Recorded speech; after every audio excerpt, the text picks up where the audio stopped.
And, this has been a long time in coming. It's got to happen. It's got to happen. We're about to go into New Year. We're about to go into 2019, and these morons are still there screaming and bawling the odds. It cannot go on where else does it happen? They just choose football to go in there and sound off. There's a line between, you shouting, what a waste of money to a striker who's coming. Yeah. And abuse. Yeah. That's part of football, the banter. There's a line. Yeah, if it's amusing, then fine. But I mean, no longer insult after insult. I tell you what, you'll be amazed to hear from Nathan, the absolute goalkeeper, and what he has suffered. And he fronted up to it. He confronted an individual, and people around him were worried that it might be something like a Cantona type incident. He said, "I had no intention of doing that." Nathan, he's black. He's a goalkeeper, yeah. So.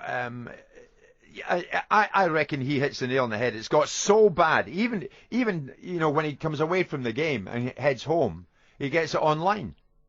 So, I mean, it's got to stop. One interesting individual will join us later on right here in studio this morning. I'm with Bob Mills and Mickey Gray. Russell Brand is going to join us here in studio this morning at a time when this is rife in the game, at a time when this is highlighted. He's a West Ham fan, yeah. I'll be very interested to hear what he's got to say on that. The main thing is, Chelsea are still on it, and there are a lot of very worried individuals out there that they're going to be pulled into this inquiry as well, and they not only are going to be stopped from going to matches, they're going to be highlighted. Let's see how long this lasts for, Jim, because I've heard this before. We're going to crack down, and then 3 months later, nothing happens. Because it's not just Chelsea, it's all over the Premier, all over the Championship. No, do you not think it should be cracked down? Yeah, but I've heard this before, though. We've all heard it before. They crack down for a couple of weeks, and then it's forgotten again. Yeah, well, I mean, it's people like you and I cannot allow it to be forgotten again. We've got to use the power of what we do with a microphone in front of us to broadcast the fact and highlight the individuals who are doing it. We've a responsibility here, Alan. And there are various questions being asked about the media as well and their handling of stories, the newspaper media and handling of stories. And I reckon that's relevant as well. We have a huge responsibility. It's a watershed moment. Let's be part of it.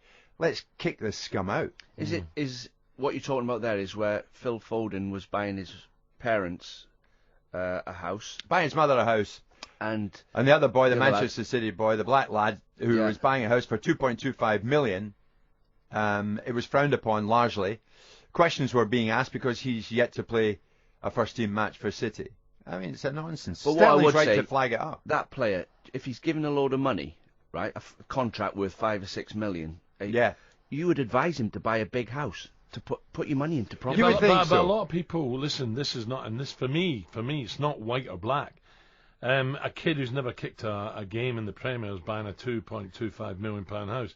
A lot of people who go and watch football scrape their money up to buy a ticket. They don't understand how that's possible. Sure, but that's up to them. The kid can afford it. No one should ask the question.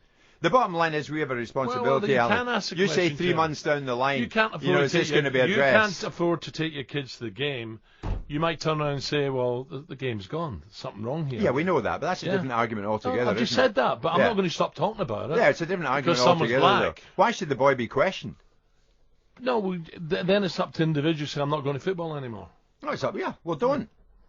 It's a matter of choice, isn't so it? Down the pub, he's not allowed to say, what about that young City lad who just bought a $2.25 million? Down the pub is fine, yeah. But, I mean, the way certain stories are written, Raheem Sterling hasn't highlighted it for nothing.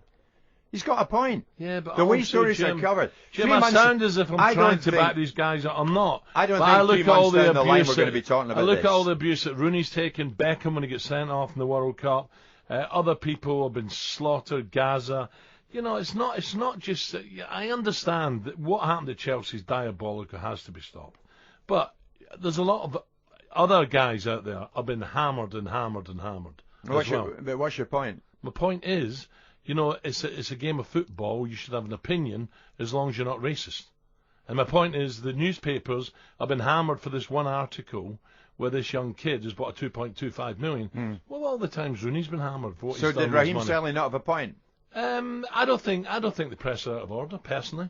I think the press I think the media have got to look at how certain stories are approached. Maybe. But what we've got to do is keep on this and not let it go.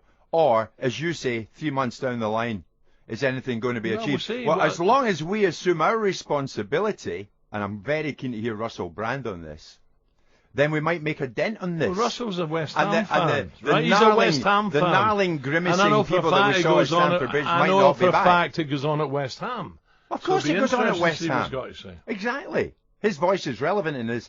But I tell you what, Alan, so is ours. We've got a responsibility here. Let's take it. Jim White coming up at 10 o'clock, 9:28. White